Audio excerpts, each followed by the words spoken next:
Hi hello ನಮಸ್ಕಾರ ಕರ್ನಾಡು ಎಲ್ರಿಗೂ ಸ್ವಾಗತ ಸುಸ್ವಾಗತ. ಇವತ್ತೇನಪ್ಪ ಅಂದ್ರೆ ನಮ್ಮ ಕಸಿನ್ಸ್ ಎಲ್ಲ ಸೇರಿಕೊಂಡು ಮಂಗ್ಳೂರು ಹೋಗ್ತಿದ್ದೀವಿ. ಬನ್ನಿ ನಮ್ಮ ಮಂಗ್ಳೂರು ಜರ್ನಿನ ನಿಮಗೂ ತೋರಿಸ್ತೀನಿ, ನೀವು ನೋಡಿ ಎಂಜಾಯ್ ಮಾಡೋಣ. ಅಲ್ಲಿಂದ ಹೊರಟಿ ಆಟೋ ಬುಕ್ ಮಾಡಿ ಮಧ್ಯಲಿ ಊಟ ಮಾಡೋಣ ಅಂತ ನಿಲ್ಲಿಸ್ತೋ. ಇಲ್ಲೊಂದು ಕಡೆ ಮಧ್ಯಲಿ ನಿಲ್ಲಿಸಿ ಊಟ ಮಾಡ್ದೋ ನಾವು ಡ್ರೈವರ್ ಎಲ್ಲ. ತುಂಬ ಚೆನ್ನಾಗಿತ್ತು ಊಟ.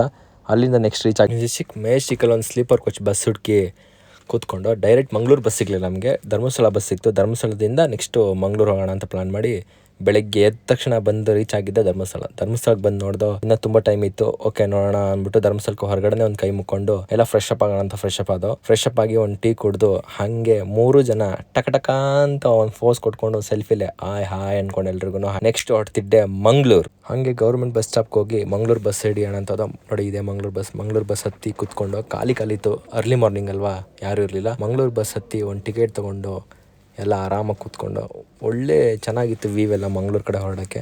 ನೋಡಿ ಟಿಕೆಟ್ ತೊಗೊಂಡು ಹೊರಡ್ತು ಬಸ್ಸು. ತುಂಬ ಚೆನ್ನಾಗಿತ್ತು ಹೊರಗಡೆ ವ್ಯೂ ಎಲ್ಲ. ನಾವು ಹೋಗ್ಬೇಕಾದ್ರೆ ಮಳೆ ಬೇರೆ ಬರ್ತಾಯಿತ್ತು ಲೈಟಾಗಿ. ತುಂಬ ಚೆನ್ನಾಗಿತ್ತು. ಒಂಥರ ಎಲ್ಲ ನೋಡಿಕೊಂಡು ತುಂಬ ದಿನ ಆದಮೇಲೆ ಗೌರ್ಮೆಂಟ್ ಬಸ್ಸಲ್ಲಿ ಟ್ರಾವೆಲ್ ಮಾಡೋದು. ಹಾಗೆ ಆಂದವೇ ರಾಮರ ದೇವಸ್ಥಾನ ಸಿಕ್ತು, ಅದನ್ನ ನೋಡಿಕೊಂಡು ನೆಕ್ಸ್ಟು ರೀಚ್ ಆಗಿದ್ದೆ ಯಾವ ಊರವರು? ಬೆಳ್ತಂಗಡಿ ನೋಡಿಕೊಂಡು ಫೈನಲಿ ರೀಚ್ ಮಂಗಳೂರು. ಪ್ರಯಾಣಿಕರೇ ಗಮನಿಸಿ, ಮುಂದಿನ ನಿಲ್ದಾಣ ಮ್ಯಾಂಗಳೂರು. ಅಲ್ಲಿಂದ ಮಂಗಳೂರು ಲೋಕಲ್ ಬಸ್ ತೊಗೊಂಡು ನೆಕ್ಸ್ಟ್ ಹೊರಟಿದೆ ಪೊಳಲಿ ರಾಜರಾಜೇಶ್ವರಿ ದೇವಸ್ಥಾನ. ಅಲ್ಲಿಗೆ ರೀಚ್ ಆಗಿ ಸ್ನಾನ ಮಾಡೋಣ ಅಂತ ನದಿ ಕಡೆ ಹೊರಟು. ಟೆಂಪಲಿಂದ ನದಿಗೆ ಒಂದು ಅರ್ಧ ಕಿಲೋಮೀಟರ್ ನಡಿಬೇಕಾಗಿತ್ತು. ನಾವು ನಡ್ಕೊಂಡು ಹೋಗ್ತಾ ಇದ್ದೋ. ಸುತ್ತಮುತ್ತ ಎಲ್ಲ ವೆದರ್ ಎಷ್ಟು ಚೆನ್ನಾಗಿತ್ತು ಅಂತಂದರೆ ತುಂಬಾನೇ ಚೆನ್ನಾಗಿತ್ತು. ಆದರೆ ಬಟ್ ನಮ್ಮ ಮಂಗಳೂರೆಲ್ಲ ಸ್ವಲ್ಪ ಮಳೆ ಥರ ಲೈಟಾಗಿ ಮಳೆ ಬರ್ತಾಯಿತ್ತು. ಬಟ್ ಈ ಪೊಳಲಿಗೆ ಹೋದಾಗ ತುಂಬ ಬಿಸಿಲು. ಆ ವೆದರಲ್ಲಿ ಸ್ನಾನ ಮಾಡೋಕ್ಕೆ ಒಳ್ಳೆ ಮಸ್ತಾಗಿತ್ತು. ಸ್ವಲ್ಪ ದೂರ ನಡೆದು ಹೋದ್ಮೇಲೆ ನಮಗೆ ಹೊಳೆ ಸಿಕ್ತು. ಹೊಳೆ ಅಂದರೆ ಹೆಂಗೆ ಅಂದರೆ ಡ್ಯಾಮ್ ಬ್ಯಾಕ್ ಸೈಡ್ ಇದು. ತುಂಬಾ ಚೆನ್ನಾಗಿತ್ತು ನೋಡೋಕ್ಕೆ. ಹತ್ರ ಹೋದೋ ಯಾರೂ ಇರಲಿಲ್ಲ. ನಾವು ಕಸಿನ್ಸ್ 3 ಜನ ಇದ್ದಿದ್ದು. ಸೊ ನಮಗೂ ಸ್ವಲ್ಪ ಭಯ ಇತ್ತು, ಯಾಕಂದರೆ ಹೊಸ ಜಾಗ ಹೇಗಿರುತ್ತೋ ಏನೋ ಅಂತ ಗೊತ್ತಿಲ್ಲ. ಅಲ್ಲಿ ಅಕ್ಕಪಕ್ಕದವ್ರನ್ನ ಕೇಳಿದೆ, ಓಕೆ ಸ್ನಾನ ಮಾಡ್ಬೋದಾ, ಇಲ್ಲಿ ಏನು ತೊಂದರೆ ಇಲ್ಲ ಅಂತ ಹೇಳಿದಾಗ, ಇಲ್ಲ ಏನೂ ತೊಂದರೆ ಇಲ್ಲ, ಸ್ನಾನ ಮಾಡ್ಬೋದು, ಮುಂದೆ ಹೋಗ್ಬೇಡಿ, ದಡದಲ್ಲಿ ನಿಂತ್ಕೊಂಡು ಸ್ನಾನ ಮಾಡಿ ಅಂತ ಹೇಳಿದ್ರು. ನಾವು ರೆಡಿಯಾದ ಸ್ನಾನ ಮಾಡೋಕ್ಕೆಲ್ಲ. ಸ್ನಾನ ಎಲ್ಲ ಮುಗಿಸಿ ಸುತ್ತಮುತ್ತ ಹಾಗೆ ಡ್ಯಾಮೆಲ್ಲ ನೋಡಿಕೊಂಡು ನೆಕ್ಸ್ಟ್ ದೇವಸ್ಥಾನಕ್ಕೆ ಹೋಗೋಣ ಅಂತ ರೆಡಿಯಾದೋ. ದೇವಸ್ಥಾನಕ್ಕೆ ಹೋಗಿದ್ದ ತಕ್ಷಣ ತುಂಬ ಚೆನ್ನಾಗಿತ್ತು. ಅಮ್ಮನವ್ರಂತೂ ತುಂಬ ಮುದ್ದ ಕಾಣಿಸ್ತಾಯಿದ್ರು. ನಮಗಂತೂ ತುಂಬ ಖುಷಿ ಆಯಿತು. ಅಲ್ಲಿಂದ ನೆಕ್ಸ್ಟ್ ಹೊರಟಿದೆ ಕಟೀಲು ದುರ್ಗಾ ಪರಮೇಶ್ವರಿ. ಅಲ್ಲೂ ಅಷ್ಟೇ ತುಂಬ ಚೆನ್ನಾಗಿ ದರ್ಶನ ಆಯಿತು. ಏನು ರಶ್ ಇರಲಿಲ್ಲ, ಆರಾಮಾಗಿ ದರ್ಶನ ಆಯಿತು. ಕಟೀಲ್ನ ಮುಗಿಸ್ಕೊಂಡು ನೆಕ್ಸ್ಟ್ ಹೊರಟಿದೆ ಮಂಗಳೂರು ಯಾವ ಪ್ಲೇಸ್ ನೋಡಬೇಕು ಅಂತ ನಮ್ಗೆ ಗೊತ್ತಿರಲಿಲ್ಲ. ನನ್ನ ಫ್ರೆಂಡಿಗೆ ಕಾಲ್ ಮಾಡಿದೆ, ಮಚ್ಚ ಇಲ್ಲಿ ಮಂಗಳೂರು ನೆಕ್ಸ್ಟ್ ಏನು ನೋಡ್ಬೋದು ಅಂತ ಹೇಳಿದಾಗ ಅವನು ಕದ್ರಿ ಮಂಜುನಾಥ ಸ್ವಾಮಿ ದೇವಸ್ಥಾನಕ್ಕೆ ಹೋಗಿ ತುಂಬ ಚೆನ್ನಾಗಿದೆ ಅಂತಂದರು. ಸರಿ ಅಲ್ಲಿಗೆ ರೀಚ್ ಆದ, ಬಟ್ ಇನ್ನೂ ದೇವಸ್ಥಾನ ಓಪನ್ ಆಗಿರಲಿಲ್ಲ. ಸರಿ ನೆಕ್ಸ್ಟ್ ವೆಯ್ಟ್ ಮಾಡಿ ದೇವಸ್ಥಾನ ಓಪನ್ ಮಾಡಿದ ತಕ್ಷಣ ಇಲ್ಲಿ ತೀರ್ಥ ಮಾಡ್ತಾಯಿದ್ರು. ಬಟ್ ಎಲ್ಲ ಹೇಳಿದ್ರು ಇಲ್ಲಿ ನೀರು ತೊಗೊಂಡೋಗಿ ಮೇಲ್ಗಡೆ ಶಿವನ್ ಇದಿದೆ, ಅಲ್ಲಿ ವಿಗ್ರಹಕ್ಕೆ ಹಾಕಿದ್ರೆ ನಾವು ಅಂದ್ಕೊಂಡಿದ್ದಾಗುತ್ತೆ ಅಂತ ಹೇಳಿದ್ರು. ಸರಿ ಎಲ್ಲ ಮಾಡ್ತಾವ್ರೆ ಅಂತ ನಾವು ತೊಗೊಂಡೋಗಿ ನೀರು ತೊಗೊಂಡು ಶಿವನ ದರ್ಶನ ಮಾಡೋಣ ಅಂತ ಮೇಲೆ ನಡ್ಕೊಂಡೋದು. ನೋಡಿ ಇಲ್ಲಿ ಒಂದು 5-6 ಕೊಳಗಳಿದ್ದವು. ಕೊಳಗಳು ತುಂಬ ಚೆನ್ನಾಗಿತ್ತು. ಅದನ್ನು ನೋಡ್ದು. ಅದು ನೋಡ್ಕೊಂಡು ನೆಕ್ಸ್ಟ್ ಶಿವಂಗೆ ಅಭಿಷೇಕ ಮಾಡೋಣ ಅಂತ ವೆಯ್ಟ್ ಮಾಡ್ತಾಯಿದ್ದೋ. ಸರಿ ಆಯಿತು ಅಂತ ನಮ್ಮ ಕಡೆಯಿಂದ ಶಿವನ ಅಭಿಷೇಕ ಮಾಡಿ ಮತ್ತೆ ಕೆಳಗಡೆ ಬಂದು ಈ ಕೊಳಗಳು ಏನಪ್ಪ ಅಂತಂದರೆ, ಈ ಕೊಳಗಳು ಒಂದು 5-6 ಕೊಳಗಳಿದೆ. ಈ ಕೊಳಗಳಲ್ಲಿ ಮುಳುಗಿ ಎದ್ದರೆ ತುಂಬ ಒಳ್ಳೇದಾಗುತ್ತೆ. ಹಂಗೆ ಆಮೇಲೆ ನಾವ್ಯಾರೋ ಅಂದ್ಕೊಂಡಿದ್ರೆ ಆಗುತ್ತೆ ಅಂತ ಹೇಳಿದ್ರು.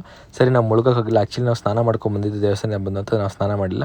ಸರಿ ನಾವೆಲ್ಲ ಕಸಿನ್ಸ್ ಎಲ್ಲ ಕೂತ್ಕೊಂಡು ಸ್ವಲ್ಪ ಹೊತ್ತು ಆಟ ಆಡ್ಕೊಂಡು ಆರಾಮಾಗಿ ಪೀಸಾಗಿತ್ತು. ತುಂಬ ಚೆನ್ನಾಗಿತ್ತು. ಒಂಥರ ಏನೋ ನೆಮ್ಮದಿ ಅನ್ನಿಸ್ತಾಯಿತ್ತು. ಹಂಗೆ ಆಟ ಆಡ್ತಾ ನಾವೇ ಮರ್ತೋಗ್ಬಿಟ್ಟು ನಾವೆಲ್ಲ ಚಿಕ್ಕ ಮಕ್ಕಳ ಥರ ಆಟ ಆಡ್ಕೊಂಡು ಆರಾಮಾಗಿ ಕೂತ್ಕೊಂಡು ಪೀಸಾಗಿತ್ತು ಲೈಫ್ ಅನ್ನಿಸ್ತಾಯಿತ್ತು. ಸೊ ಅಲ್ಲೇ ಸ್ವಲ್ಪ ಹೊತ್ತು ಒಂದು ಅರ್ಧ ಗಂಟೆ 3/4 ಗಂಟೆ ಅಲ್ಲೇ ಕೂತ್ಕೊಂಡು ಟೈಮ್ ವೇಸ್ಟ್ ಮಾಡ್ದೋ. ನೆಕ್ಸ್ಟ್ ಏನು ಮಾಡೋದು ಅಂದ್ಕೊಂಡು ಫೋಟೋಶೂಟ್ ಮಾಡೋಣ ಅಂತ ಹಂಗೆ ವಾಕಿಂಗ್ ಸ್ಟೈಲ್ ನೋಡಿ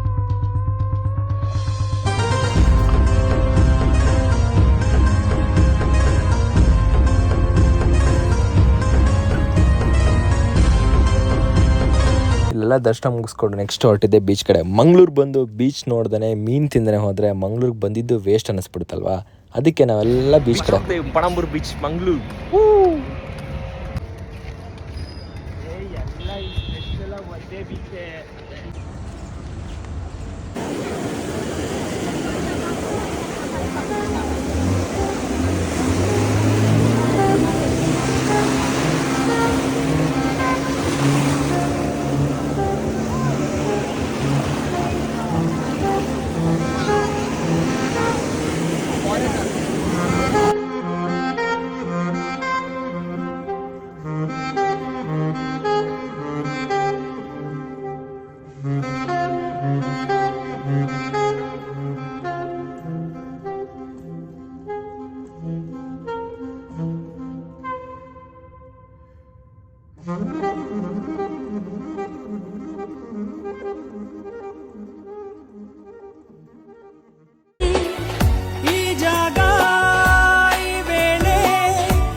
ಸರಿ ಆಯಿತು ಅಂದ್ಬಿಟ್ಟು ಟೈಮ್ ಆಯಿತು ಅಂತ ಯೋಚನೆ ಮಾಡ್ತಾಯಿದ್ದೆ ನೆಕ್ಸ್ಟ್ ಏನು ಮಾಡೋಣ ಅಂತ. ಬೀಚೆಲ್ಲ ನೋಡ್ದೋ ಫುಲ್ಲೆಲ್ಲ ಸಾಕು ಅನ್ನಿಸ್ತು. ನೆಕ್ಸ್ಟ್ ಏನು ಮಾಡಬೇಕು ಅಂತ ಯೋಚನೆ ಮಾಡ್ತಿದ್ದೋ.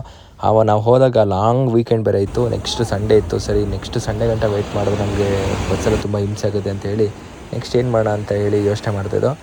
ಬೀಚೆಲ್ಲ ಫುಲ್ಲು ನೋಡಿಕೊಂಡು ನೆಕ್ಸ್ಟು ಬೆಂಗಳೂರಿಗೆ ಹೊರಡೋಣ ಅಂತ ಬಂದು ಬೆಂಗಳೂರು ಕಡೆ ಹೊರಟೋ ಇವಾಗ.